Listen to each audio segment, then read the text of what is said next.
네, 반갑습니다. 우리 해와여고 1학년 학생 여러분.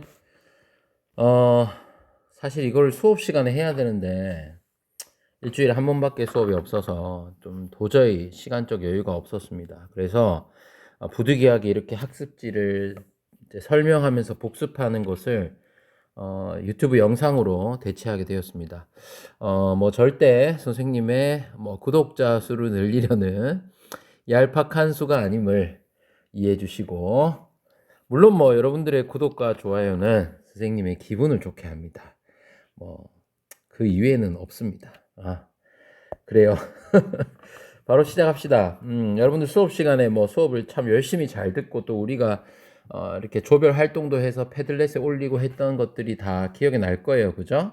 어쨌든 이제 시험을 치기 전에는 교과서, 그리고 지금 있는 이 학습지, 수업 시간에 설명한 것, 요거를 기점으로 공부하면 여러분들 내신은 충분히 대비할 수 있습니다. 자, 그러면 복습 한번 시작해 봅시다. 자, 우리는 과학 C 시간에 세 개의 소단원을 했습니다. 시간과 공간, 측정과 측정 표준, 그리고 생명체 기본 단위, 그 소단원 한 반 정도만 했어요. 그죠? 자, 학습지 여기 빈칸 채우면서 바로 해보겠습니다, 여러분. 자, 시간과 공간의 크기 범위를 나타내는 것, 뭐예요? 규모입니다, 규모. 영어로 scale 하는 규모. 과학에서는 원자에서 우주까지 다양한 범위에 일어나는 자연현상을 적절한 크기의 규모로 구분하여 탐구한다. 그죠? 그리고 뭐 여러분 이건 정말 당연한 얘기지만 색깔을 조금 예쁘게 해볼까? 규모에 따라 뭐야 이거? 자연현상의 특성과 관찰하고 측정하는 방법이 다르다. 당연하죠, 그죠? 우리 교과서에도 다뤘지만 우리 이제 그 미시세계를 다루는 그런 어떤 뭐 현미경, 전자현미경 이런 거 나왔었습니다. 그죠? 그런 것들하고 또 이렇게 거시세계를 다루는 뭐 우주망원경 같은 것들 측정하는 도구와 방법이 완전히 달랐어요. 자, 원자 수준의 아주 작은 물체나 현상을 우리는 미시세계라고 하고요. 미시세계보다 큰 물체들의 현상을 거시세계라고 합니다. 자, 근데 여러분 뭐 공부하면서 또 개별적으로 이렇게 학습지나 또 학원 다니는 친구들, 인강 듣는 친구들 많을 거라고 생각하는데 사실 이 미시세계와 거시세계의 구분이 명확하지 않습니다. 뭐 여러분 대표적인 예가 세포예요. 우리 부교재에는 여러분 세포가 거시세계라고 이렇게 나와 있어서 질문하는 학생이 있던데 세포는 여러분 미시세계로도 볼 수 있고 거시세계로도 볼 수 있습니다. 특히나 이제 이 생물학에서는 세포를 미시세계로 봅니다. 왜냐하면 일단 기본적으로 여러분 우리가 미생물이란 말 쓰듯이 눈에 보이지 않으면 우리는 미시세계, 미생물이라고 간주를 하거든요. 하지만 우리 물리학에서는 세포를 거시세계로 간주합니다. 선생님 물리쌤한테 물어봤어요. 그러니까 물리학에서는 어쨌든 이 미시 거시를 나누는 기준이 뉴턴 역학이 적용되느냐, 양자 역학이 적용되느냐. 세포는 뉴턴 역학이 적용되기 때문에 그 거시세계로 간주하고 여기 나오는 뭐 원자, 분자, 이온 이런 것들은 전부 다 양자 역학으로 설명하기 때문에 미시세계로 간주한다고 하거든요. 그래서 세포같이 이렇게 뭐 둘 다 볼 수 있는 이런 것들을 여러분들 크게 신경 쓰지 마세요. 그러니까 제가 방금 설명한 대로 이게 어떤 그 기준에 따라서 다르게 볼 수 있구나 이렇게 받아들이시면 되겠습니다. 자, 하지만 사람부터 지구, 태양계, 은하 이런 것들은 전부 다 거시세계로 간주하죠. 자, 그 다음에 퀴즈. 우리 수업 시간 해가지고 그 맞춘 친구들 선생님이 간식도 주고 했었는데 기억나요? 3월 초에. 자, 이거 한번 복습 한번 해봅시다. 자, 우리가 지금 몇 년이 걸릴지 시간을 구하라고 했으니까 시간은 속력분의 거리입니다. 그죠? 속력이 시간분의 거리니까. 자, 그래서 요거는 이제 교과서에 있는 그대로입니다. 그래서 이 비행기의 속력을 900km/h, 즉 90만 미터 per hour라고 하고 태양에서 해왕성까지 거리를 우리 교과서에 4.5 곱하기 10의 12승 미터라고 했습니다. 그죠? 이거를 이제 계산하시면 되죠. 계산하면 이게 퍼는 분모에 있는 거니까요. 여러분 다 할 수 있죠? 자, 미터 날아가고 그다음에 요거를 11로 하고 얘를 45로 만들면 95, 45가 되고. 그죠? 10의 11승과 10의 5승을 나누면 치수끼리는 빼면 되잖아요. 그래서 5 곱하기 10의 6승 hour가 됩니다. 자, 그러면 5 곱하기 10의 6승 hour, C죠, C로 구했는데 문제에서 몇 년이라고 물었으니까 이거를 단위를 환산해 줘야 됩니다. 그죠? 그래서 단위 환산은 5 곱하기 10의 6승 hour를 우리가 1년이 며칠이에요? 1년은 365일이고 하루가 24시간입니다. 그렇죠? 이렇게 해서 계산을 해보면 약 얼마가 되죠? 이제 아워가 날아가고 연만 남죠? 쭉쭉쭉 했을 때 약 570점 얼마 나와서 571년 이렇게 우리가 계산을 했었습니다. 기억나죠? 요거 복습했습니다. 잘 기억해 두시면 되겠습니다.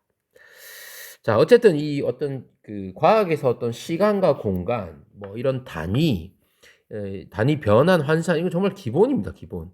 그래서 여러분들 이런 기본에 좀 익숙해지셔야 앞으로 과학 공부에 좀 더 도움이 될 것 같습니다. 자, 길이와 시간 측정 얘기를 좀 해볼까요? 길이를 측정하는 방법으로 과거에는 과거는 별로 중요하진 않죠. 이랬다. 몸의 일부분이나 기준이 되는 길이가 표시된 자와 비교해서 길이를 측정했다. 이런, 그죠?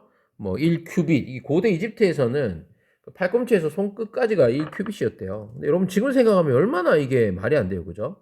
사람마다 이 팔 길이가 다 다른데, 키가 크고 덩치가 큰 사람은 굉장히 이게 크게 나올 것이며, 그지? 근데 과거에는 어떤 측정 도구가 없었으니까, 이런 걸로 대략 이렇게 했다는 거죠.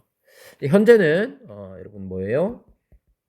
빛의 속력이 일정한 빛은 1초에 약 30만 킬로미터를 일정하게 이동합니다. 그것을 이용해서 시간을 재는 방법. 그래서 이 물체에서 반사돼서 돌아오는 두 빛을 비교하고 아니면 이제 반사돼서 돌아오는 그 시간을 측정해서 길이를 정확하게 측정할 수 있습니다. 자, 두 번째로 시간을 측정하는 방법에는 과거는 지구의 자전, 공전주기 등을 이용했다면 지금은 원자에서 나오는 빛의 진동수를 이용해서 시간을 측정하는 원자시계로 시간을 측정한다고 했습니다. 원자시계. 여러분들 이거 많이 탐구해봤죠? 지금은 여러분들 원자시계 기준이 뭐였어요? 원자시계 세슘입니다. 세슘. 그 질량수가 133인. 얘가 그 원자 번호가 56번인가 그런데 좀 까먹었네요 또.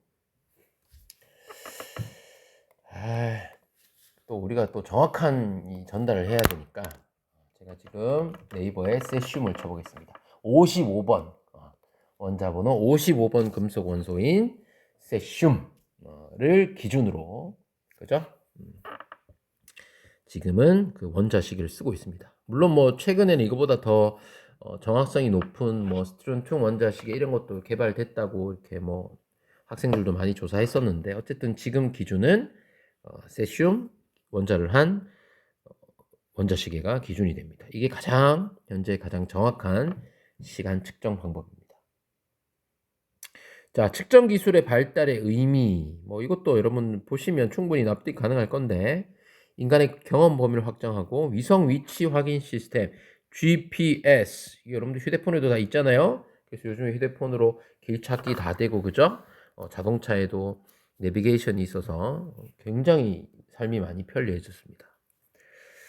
자, 넘어가서 이제 두 번째 소단원인 측정과 측정 표준 얘기를 좀 해보겠습니다. 측정과 어림. 자, 여러분 이것도 구분할 수 있으면 좋겠습니다. 자, 왼쪽에가 측정입니다. 측정. 얘가 어림입니다. 그죠? 측정과 어림은 여러분 결국 뭐가 필요해요? 측정 도구가 필요합니다. 그죠? 이 도구를 쓰면 수치와 단위로 나타낼 수 있는 거니까요. 그죠? 이렇게. 근데 어림은 여러분 측정 도구가 없을 때 내가 현재 알고 있는 정보를 이용해서 추론하고 대략 가늠한다 이렇게 돼 있는데 사실 근데 그러면 여러분들이 봤을 때 선생님 그럼 측정 굉장히 객관적이고 과학적인 방법이니까 과학에서 쓰고 어림은 어림도 없다. 네, 어림은 과학에서 막 어림도 없다, 안 쓴다. 그렇지는 않습니다. 여러분, 어림도 과학에서 굉장히 많이 쓰는 방법이고요. 물론 이 어림을 해서 더 정확한 건 측정이 맞지만 이게 의미 없고 그런 건 아닙니다. 그렇게 구분하시면 되겠습니다. 자, 밑에 측정 표준. 뭐 당연히 이 빈칸에도 측정 표준이 들어가겠죠? 여러분들 빈칸 다 채워보셨죠? 혼자? 다 혼자 채울 수 있어요. 어떤 양을 측정하는 기준인데 그 기준을 쓰기 위해서 단위를 정의하고, 근데 단위뿐만이 아니죠. 측정 기기, 방법, 체계를 전부 포함한 이런 개념을 우리는 측정 표준이라고 합니다. 자, 그러면 이제 이 단위는 어떻게 정의하냐? 우리 교과서에도 소개했지만 국제 단위계, 약자로 SI, 그죠? 국제 단위계라는 그 단위계의 정의를 전 세계가 공통으로 쓰고 있습니다. 그래서 뭐 길이라든지, 그지? 시간이라든지, 뭐 이런 것들, 뭐 또 뭐 있어? 그 조명의 단위, 뭐 칸델라 이런 거 있잖아요. 뭐 그런 것들, 이런 그 통과 교과서에 다 있습니다. 그런 어떤 표준이 되는 단위를 국제적으로 다 같이 쓰고 있습니다. 자, 측정 표준의 활용 사례를 한번 볼까요? 이제 다 교과서에 있는 거예요. 실내 공기질 측정할 때 그 측정하는 화학 물질의 종류, 농도 이런 것들을 다 정하고 층간소음 차단 성능 검사 방법 이런 것도 다 측정 표준으로 정합니다. 그죠? 물론 우리 그 교과서 탐구 활동에 같이 살펴봤던 예시로 소음계를 써가지고 그렇게 층간 소음을 이렇게 또 야간, 주간 해서 뭐 직접 소음, 간접 소음 이런 것들이 몇 데시벨 이상이면 다 그렇게 한다는 그런 기준, 그리고 이걸 어떻게 측정하고, 그죠? 그런 방법들까지 측정 표준의 사례를 많이 봤었어요. 자, 그 다음에 세 번째는 인증 표준 물질이라고 해서 정확한 측정값이 표기된 물질로 측정기가 정확한지 확인하고 그를 교정하는, 우리 교과서에서는 그 도시의 미세먼지 측정하는 그거 사례가 나왔었습니다. 그래서 이런 활용 사례도 한번 기억을 해 두시면 좋을 것 같고, 자, 그러면 이런 측정 표준이 왜 중요하냐? 결국은 여러분들 신뢰도입니다. 신뢰도. 이렇게 우리가 기준을 잡아놓고 이 측정 표준을 딱 세워놨을 때 그 기준이 정확하고 그 측정하는 기기나 방법이 딱 통일되기 때문에 그 결과를 가지고 우리가 어떤 가치 판단을 하고 거래를 하고 소통을 원활하게 할 수 있는 신뢰성이 있는 정보가 된다는 뜻입니다. 자, 그 다음에 우리 뒤에 이제 생명 시스템 파트에서 아주 조금만 우리가 살펴봤었어요. 그죠? 자, 생명 시스템의 기본 단위는 세포, 셀, 그죠? 이게 이제 셀루아라는 라틴어에서 유래했다고 선생님이 얘기해 줬습니다. 그죠? 그래서 처음에 그 로버트 훅이라는 사람이 식물의 코르크 조각을 관찰해서 작은 방이다 이래가지고 이름을 세포라고 붙였다, 이렇게 얘기를 했어요. 어쨌든 이제 구성 요소 간의 상호작용, 선생님이 수업 시간에 이 상호작용을 굉장히 강조했었습니다. 기승전 상호작용, 그지? 그래서 세포도 조직도 기관도 개체도 전부 다 주변과 또 자기들이 구성하고 있는 그 요소들 간에 상호작용을 끊임없이 한다. 상호작용하지 않는 세포는 죽는다고 했죠. 그죠? 그래서 이 생명현상이라는 게 결국은 여러분 기본 뼈대는 상호작용입니다. 그래서 생명체인 여러분들, 각각의 개체인 여러분들도 여러분들을 구성하는 요소 간의 상호작용도 당연히 일어나서 지금 생명을 유지하고 있지만 여러분들끼리 또 사회적으로, 그죠?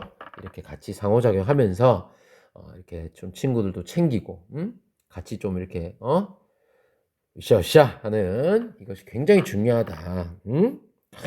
이 과학 시간에 또 인성 교육으로 이어지는 좋습니다. 네. 자, 세포, 생명체를 구성하는 구조적 단위이자 생장 및 생식 등의 다양한 생명 현상이 일어나는 기능적 단위라고 했습니다. 단위. 그 단위가 세포다. 그리고 여러분, 제가 수업 시간에 뭐 몇 번 얘기했죠. 세포도 결국 여러분은 이 나노 수준까지 내려가면 뭘로 이루어져 있어요? 결국 세포도 다 원자, 분자로 이루어져 있습니다. 그죠? 뭐 여러분들 그 앞에 통합과학 시간에 또 다른 시간에 여러분 배웠겠지만 빅뱅, 그죠? 빅뱅으로 지금 우리 과학계에서는 빅뱅이라고를 얘기하잖아요. 그래서 그 빅뱅으로부터 지금까지 수많은 별들이 만들어지고 그 별에서 다양한 원소들이 생겨서 그것들이 지금 지구의 지각과 뭐 생명체를 포함한 모든 물질을 이루는 근 재료가 되잖아요. 그런 것처럼 세포 단위. 그래서 이제 세포든 살아있는 세포 생명체를 이루는 물질이든 뭐 비생물의 물질이든 뭐 똑같은 원소로 이루어졌다 하지만 생명체가 아닌 것들은 절대 세포를 찾아볼 수 없다. 즉 생명체만 가지는 고유한 이 유닛 단위가 세포다. 그래서 세포가 굉장히 중요한 겁니다. 자, 세포 소기관 뭐였어요? 세포 안에 있는 작은 기관들, 그죠? 그 종류와 기능을 우리가 살펴봤었는데, 자, 유전 정보가 담긴 DNA, 그죠? 이 DNA가 들어있는 게 세포핵입니다. 물론 우리 통합과학에 지구핵도 나오고 원자핵도 나오지만 이 핵은 세포핵을 의미합니다. 핵. 작은 알맹스 그리고 단백질을 합성하는 그죠? 이 알맹스, 이 파랭이 소포체에 붙어 있었던 또는 세포질에 떠도는 이것이 바로 라이보솜, 그죠? 구리보솜, 현 라이보솜. 이거를 리보솜으로 읽었다는 사실, 그죠? 자, 그 합성한 단백질을 운반하는 소포체 and 그 소포체에서 건너온 물질, 그 단백질, 뭐 물론 단백질만 오는 건 아니지만 그것들을 변형하고 분비하는 골지씨가 발견한 골지체. 에너지를 만든다. 이게 바로 마이토콘드리아. 구 미토콘드리아, 현 마이토콘드리아, 그죠? 이것도 영어로 한번 써볼까요? 우리 언니들 책에는 아직도 미토콘드리아라고 적혀 있습니다. 하지만 25년도 신상, 25 신상, Ribosome and Mitochondria. 이것이 25 신상입니다. 자, 그리고 이 엽록체, 클로로플라스트라고 하는 이 엽록체와 셀월, 세포벽. 요거는 동물 세포에는 없습니다. 동물 세포에는 절대 관찰할 수 없다. 뭐 식물 세포에만 존재한다 이런 표현도 괜찮은데 물론 지금 우리 고1은 통합과학에서는 동물 식물만 보니까 식물에만 존재한다고 해도 되지만 사실 여러분들 뭐 세균이나 균류 중에도 세포벽이 있는 애가 있거든요. 그래서 동물 세포에 없다 이런 표현이 좀 더 좋은 것 같고 엑포는 좀 애매합니다. 동물 세포에 아예 없다라고 말하기 조금 애매한 구석이 있어서 뭐 주로 식물 세포에 발견된다 이렇게 얘기하죠. 엽록체에서는 다들 아시겠지만 광합성이 일어납니다. 광합성, 빛을 이용해서 뭐를 포도당, 유기물을 만드는 것이 광합성입니다. 액포는 물주머니, 액체 주머니. 세포벽, 셀월, 그죠? 세포벽은 구멍이 뻥뻥 뚫렸다 그랬어요. 이 세포벽은 물질 출입의 조절 기능은 없습니다. 그러면 그 물질의 출입 조절은 누가 하냐? 바로 이 세포막, 셀 멤브레인, 세포막이 신났나 왜 이러지? 세포막이 하는 거예요. 그죠? 자, 그러면 이제 우리가 세포막을 좀 볼까요? 세포막. 여러분 참고로 자, 이 그 세포를 둘러싸는 막을 세포막이라고 하고 뭐 우리 밑에서 하겠지만 세포막은 주로 얘들아 뭐야? 인지질과 그죠? 단백질로 이루어져 있잖아. 주로. 다른 것도 있어요. 근데 얘들이 제일 메인이지. 그러면 여러분 이 뭐 액포를 둘러싼 막, 뭐 엽록체를 둘러싼 막, 소포체를 둘러싼 막 이런 것도 똑같이 인지질과 단백질로 이루어진 그 막으로 구성되어 있습니다. 그래서 그걸 좀 더 포괄적으로 뭐 원형질 막이다 이런 말도 쓰는데 참고하시고 어쨌든 우리는 세포막에 집중을 하겠습니다. 세포 형태를 유지하고 독립적인 환경을 조성한다. but 이 독립이 고립은 아니다. 제가 눈을 강조했어요. 왜? 기승전 뭐? 상호작용. 그렇지. 이 세포가 주변과도 물질을 주고받고 상호작용하고 또 인접한 세포랑도 상호작용하고 또 이 세포를 구성하는 요소들끼리도 상호작용하는 이 상호작용이 굉장히 중요한 겁니다. 자, 인지질 이중층 그리고 단백질 이것이 주 성분이고요. 자, 인지질은 좀 특이하다 그랬죠, 이 친구들은. 인지질의 머리, 요 머리는 물에 대한 친화성 있다, 뭐 친수성이다 이렇게 표현하는 머리와 물에 대한 친화성이 없는 소수성이다 하는 꼬리로 이루어져 있다 이렇게 얘기했었어요. 자, 그러면 어쨌든 여러분 이름이 인지질이잖아. 인지질. 그러면 이 인지질의 아이덴티티는 결국 지질이에요, 지질. 그래서 이 머리가 뭐 조금 이 머리에 있는 인산기 때문에 이렇게 전하를 띄어서 물과 친한 건 맞지만 결국 이 인지질은 지질이라고 생각을 하셔야 됩니다. 근데 이제 여기서 이제 강조하고 싶은 건 이거죠. 이 머리 부분이 물을 좋아하기 때문에 물과 접하는 바깥쪽으로 간다. 이 바깥쪽이란 말은 이 세포의 바깥쪽. 그러니까 이제 여기가 세포 밖, 이게 세포 막, 여기가 세포 안이잖아요. 근데 여기서 이 바깥쪽이란 말은 여러분 이쪽만 의미하는 게 아닙니다. 이쪽도 마찬가지입니다. 즉 사이드란 뜻이에요. 그러니까 보시면 머리가 여기도 있고 여기도 있잖아요. 그러니까 세포 안팎으로. 세포 안팎으로. 그죠? 밖에도 물이 많고 안에도 물이 많기 때문에 인지질의 그 물을 좋아하는 머리 부분이 각각 바깥쪽으로. 그죠? 그런 뜻입니다. 이 바깥쪽이 밖만 의미하는 게 아니에요. 얘도 마찬가지예요. 무슨 말인지 이해되죠? 이 사이드 쪽으로. 그리고 꼬리 부분은 지들끼리 안쪽으로 보시면 이 꼬리는 안쪽에 있죠. 꼬랑지 이렇게 안쪽으로 있습니다. 그죠? 이렇게 구성이 되어 있다. 왜 그러냐? 뭐 누누이 강조했지만 이 문장이 참 좋습니다. 보겠습니다. 세포의 안팎은 물이 풍부한 환경이다. 이게 이제 그 대전제죠. 세포 안에 세포질도 물이 많고 세포 바깥도 물이 많아. 그래서 세포막을 구성하는 인지질의 머리 부분은 물과 접하는 바깥쪽. 즉 세포 바깥, 이 세포 밖이나 안이나 둘 다 마찬가지 양쪽으로 향하고 꼬리 부분은 안쪽으로 향해서 인지질 기준에서 바깥쪽, 안쪽 이 뜻입니다. 그렇게 구분하시면 되겠어요. 자, 그리고 요 단백질, 요 친구들은 뭐 한다 그랬죠? 물질의 주요 이동 통로다. 이렇게 기억을 하시면 되겠습니다. 물론 뭐 여러분 학년이 좀 올라가고 하면 이 단백질이 꼭 그 물질 이동 통로 역할을 하는 막단백질 뿐만 아니라 뭐 다른 수용체 역할을 한다든지 신호 전달한다든지 이런 것도 많은데 지금은 어쨌든 물질 이동 통로 역할에 초점을 맞춰주시면 되겠습니다. 자, 이제 라스트로 리포솜 얘기하고 마치겠습니다. 자, 리포솜은 여러분 보시면 인지질을 수용액에 넣었을 때 생기는 인지질 이중층이 속이 빈 방울 같은 구조라고 되어 있는데 어쨌든 얘는 인공적으로 만든 거예요. 그래서 여러분 지금 우리 교과서 상에서 얘는 지금 이 세포막이고 얘는 이제 리포솜인데 리포솜은 안이 비어있고 세포막은 안팎이 다 물이 가득 차 있죠. 그 차이는 지금 요 그림에 표현이 안 돼서 그렇지 세포막은 인지질도 있지만 단백질도 있잖아요. 근데 리포솜은 인지질밖에 없어요. 근데 얘네들이 이제 그 인지질의 화학적 특성 때문에 이중층을 배열하는 양상은 유사하죠.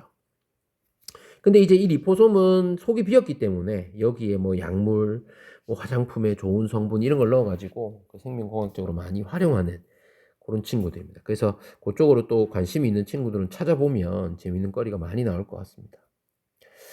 자, 여러분 이렇게 해서 우리 과학 C 중간고사 시험 범위에 대한 복습을 마쳤고요. 여러분들 충분히 다 머릿속에 숙지가 잘 되었을 것이라고 생각하고 다들 시험에서 좋은 결과 얻기를 바라겠습니다. 자, 남은 시간 열심히 공부하시고 또 너무 무리해서 또 몸이 상한 일이 없도록 잘 자기 조절 잘 해서 고등학교 첫 시험인 중간고사 잘 쳐서 여러분들이 그만큼 또 성장하기를 바라고 적극적으로 지지하겠습니다. 자, 이렇게 해서 마칠게요. 바이바이.